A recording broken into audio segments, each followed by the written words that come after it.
नमस्कार, आप देख और सुन रहे हैं राजस्थान आज तक। मैं हूं विजय कल्ला। मैंने आज से ठीक 13 दिन पहले एक वीडियो बनाया था। उसमें मैंने कहा था कि ऑपरेशन सिंदूर शुरू होते ही विपक्ष ने कहा कि हम मोदी जी के साथ हैं, हम सरकार के साथ हैं। और मैंने तब भी कहा था ये झूठ बोल रहे हैं।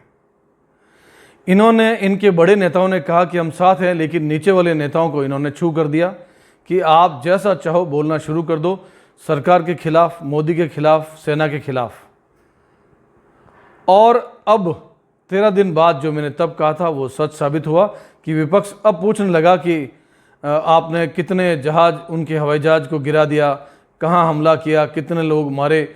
मतलब सैटेलाइट से सारी तस्वीरें आ चुकी है, सेना ने दिखा दिया, टीवी ने दिखा दिया, सब कुछ क्लियर है। पाकिस्तान ने मान लिया, लेकिन हमारे नेता वापस वहीं आ गए जहां से रवाना हुए थे और झूठ बोला था कि हम आपके साथ हैं।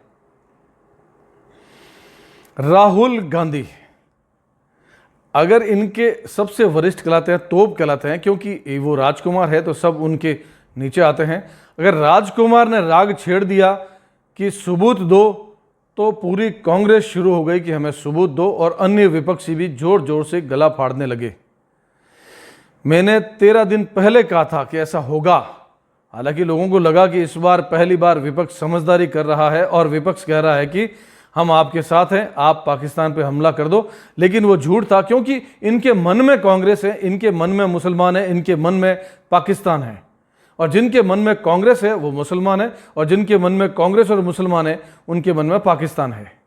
ये उसको छोड़ ही नहीं सकते।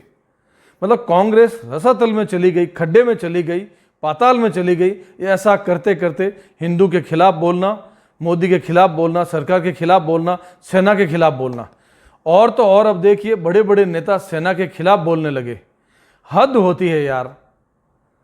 मतलब उस वक्त उन्होंने जो कहा था उनको बहुत दिल दुखा कि अरे यार, हमने तो ऐसे ही फॉर्मेलिटी के लिए कहा था मोदी जी को कि आप हमला कर दो, पाकिस्तान को निपटा दो, पीओके वापस ले लो, उनको मार दो, उन पे बम फेंक दो, उन पे मिसाइल दाग दो, सब कुछ कहा था। लेकिन बिना मन कहा था, एवं ही कहा था।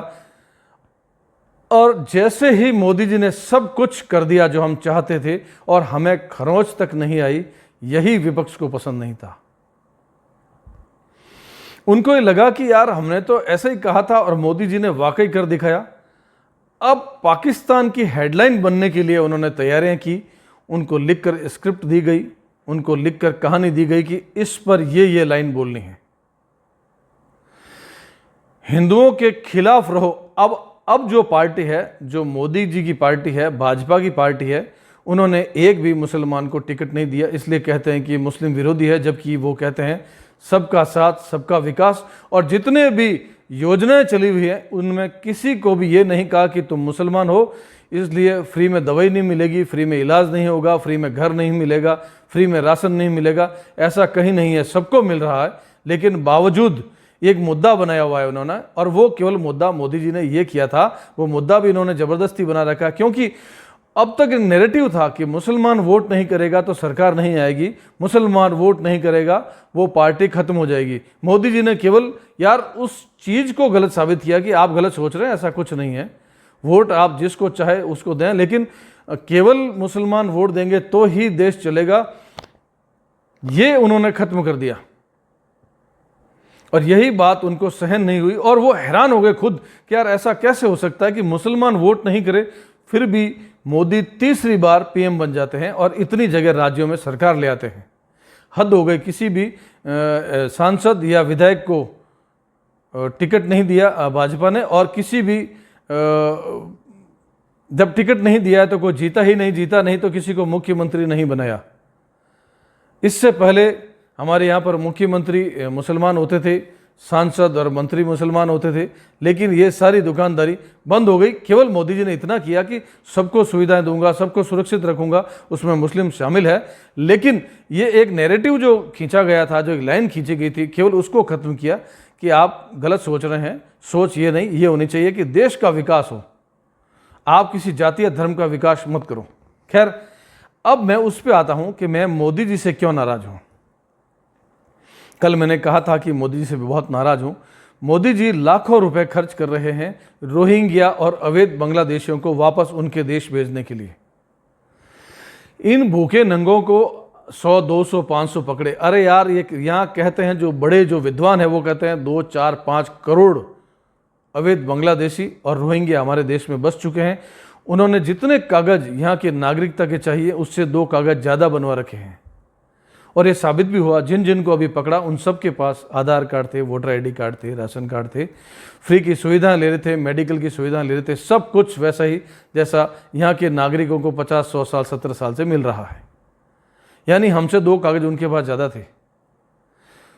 और ऐसे लोगों को जो नाले के अंदर से, कीचड़ के नीचे से घुस के आए थे, सुरंग बनाकर आए थे, कांटों की बाढ़ के ऊपर से जेसीबी से ऊपर टपका दिए गए थे, ऐसे ऐसे रास्तों से 2-4 हज़ार रुपये में जो भारत पहुंच गए, 2, 4, 5 साल से, 10-20 साल से रह रहे हैं, उनको वापस भेजने के लिए एक तो इतनी पुलिस लगाई, पूरे देश की पुलिस इकट्ठी हो रही है, सेना उनको ढूंढ रही है, उनको पकड़कर इकट्ठा कर रहे हैं, और अब इनको प्लेन द्वारा, हवाई जहाज द्वारा इनके देश में भेजा जाएगा।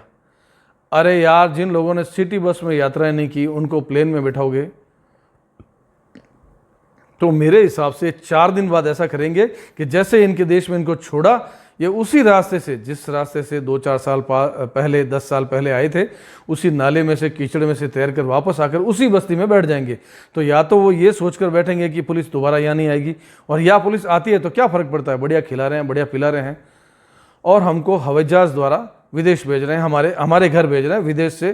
तो एक ये यात्रा हो गई हवाई जहाज़ की, भारत से बांग्लादेश और म्यांमार जा रहे हैं। इनके लक्षण ऐसे नहीं है बॉस कि इनको हवाई यात्रा करवाई जाए। इनको उसी रूट में सोटे कूटते हुए, डंडों से मारते हुए, ट्रक में बकरों की तरह भरकर बकरों की तरह ले जाए और वहीं रास्ते में छोड़ो कि किधर से आए थे, अभी बताओ यहीं, और पटक कर कूटे इनको और पूछे कि कौन सा रास्ता था, तो वो बताएंगे नाले में से आए थे, कांटों की बाढ़ के ऊपर से आए थे, खड्डा करके आए थे, तो वैसे ही खड्डा वापस कर लो और इधर इसी से वापस जाओ। और मेरे हिसाब से तो इनको ऐसे चलते फिरते छोड़ना भी उचित नहीं है। ये वापस आएंगे और वहाँ जाकर कहेंगे कि भारत से बेवकूफ़ कौन सा देश है जो इतना मजबूत और ताकतवर है, लेकिन फिर भी हमें अच्छा खिलाया पिलाया और हवाई जहाज की यात्रा करवाते हुए हमें एयरपोर्ट छोड़ा। मेरे हिसाब से बेहतर तरीका तो नाले वाला ही ठीक है। और फिर भी अगर आपको, जैसे हमको छोड़ा गया था, यानी हमारे लोगों को छोड़ा गया था अमेरिका से भारत लाकर, तो यार हमारे यहाँ वाले जब गए थे तो 15-20 लाख रुपए खर्च करके गए थे। किसी ने ज़मीन बेच दी, किसी ने घर बेच दिया, किसी की शादी होने वाली थी, उसने सारे पैसे खर्च करके और डंकी रूट से वहाँ गया, तो लाखों खर्च करके गए। हालांकि वो तरीका गलत था, लेकिन फिर भी अगर उनको हवाई जहाज़ से भेजा तो उन्होंने 10-20 लाख खर्च किए थे, इसलिए हवाई जहाज़ से भेजना समझ में आता है।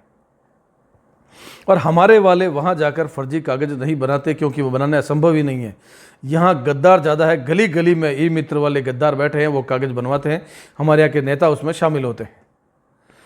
तो हमारे यहाँ वाले जाकर उनको नुकसान नहीं पहुँचाते। हमारे वाले, भारत वाले जाकर जब भी डंकी रूट में किसी भी देश में गए तो बम विस्फोट नहीं करते, किसी की हत्या नहीं करते, बलात्कार नहीं करते, डकैती नहीं डालते।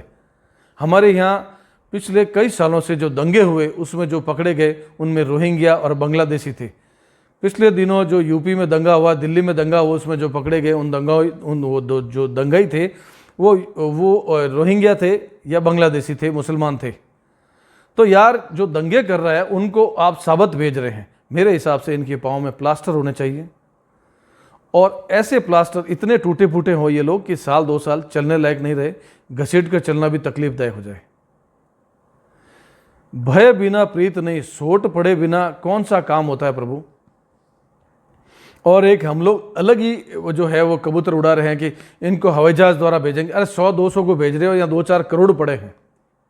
तो एक कानून इतना सख्त हो कि अगर ऐसा इस बार कोई दिखा तो या तो 10-20 साल जेल में, और जेल में भी भोजन करवाने वाली जेल नहीं चाहिए, इनको डिटेंशन सेंटर में टिकाया जाए और वहाँ इनसे काम करवाएं, कुर्सियाँ बनवाएं, वेल्डिंग करवाएं, पुलिस की वर्दियाँ सिलवाएं, टेबल कुर्सियाँ ठीक करवाएं और खाने को उबले हुए चावल दिए जाए। ये बिरयानी वाला सिस्टम बिल्कुल वैसे तो बंद ही है, पर अभी भी कोई अच्छी सुविधा इनको नहीं दी जाए। उबले हुए चावल, उसके साथ दाल की ज़रूरत नहीं है, पानी पी लो। जो सड़ा हुआ पानी नल से आ रहा जो वहाँ मिलता था बांग्लादेश में या रोहिंग्याओं को, वही म्यांमार वाला पानी यहाँ पियेंगे। वो नाले वाला वहाँ से मंगवा लें 2-4-10 टैंकर भर के, और बोलो स्वाद भी सेम आएगा। यहाँ वाला पियोगे फिर मर जाओगे, साफ़ सुथरा अच्छा पानी है। तो वो पानी पियो, उबला हुआ चावल खाओ और बढ़िया डंडे कूट के इनसे काम करवाओ।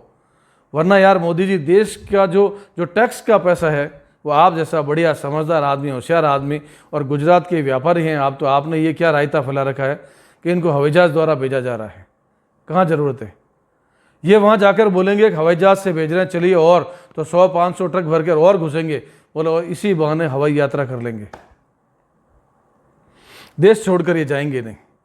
या तो सख्त कानून हो, या देखते शूट करने वाला कोई आइडिया रखें, या फिर टांगे तोड़कर चूरा करके प्लास्टर बांध कर और यहाँ से फ़ोन करे कि भाई हवाई यात्रा करवा रहे हैं, वहाँ एयरपोर्ट पर वो स्ट्रेचर लेकर रहना और वहाँ से सीधा इनको एम्बुलेंस में डालकर हॉस्पिटल लेकर जाना।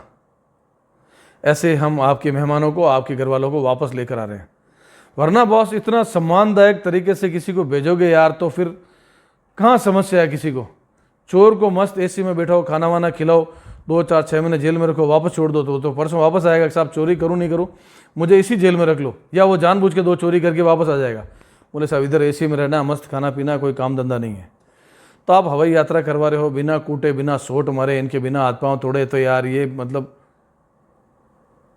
तो मोदी जी, हमारी बात आप तक पहुँचे, कोई ईश्वर करे कि कोई आपको ऐसा ट्वीट भी करे या आइडिया दे आपको कि बाकी जो लोग नीचे वाले हैं उनको कहें कि भाई आपने ठोका नहीं है। एक्चुअल क्या हुआ कि रोहिंग्या पुलिस को देखकर डर के मारे तेज़ी से भागे और वहाँ बड़े बड़े पत्थर पड़े थे, ऊपर की मंजिल से कूदे और वहाँ हड्डियाँ तोड़वा ली, भागते हुए खेत में हाथ पाँव टूट गए। ऐसे कई सारे इंसिडेंट होते हैं। वैसा कोई इंसिडेंट बढ़िया सा जो भी स्क्रिप्टेड बढ़िया लगे, वैसे मैं राइटर डायरेक्टर हूँ, आपको तो मैं लिख के दे दूँ बढ़िया सा। मैं फिल्म की स्टोरियाँ भी लिखता हूँ, 2 मिनट में स्टोरी बना लेता हूँ।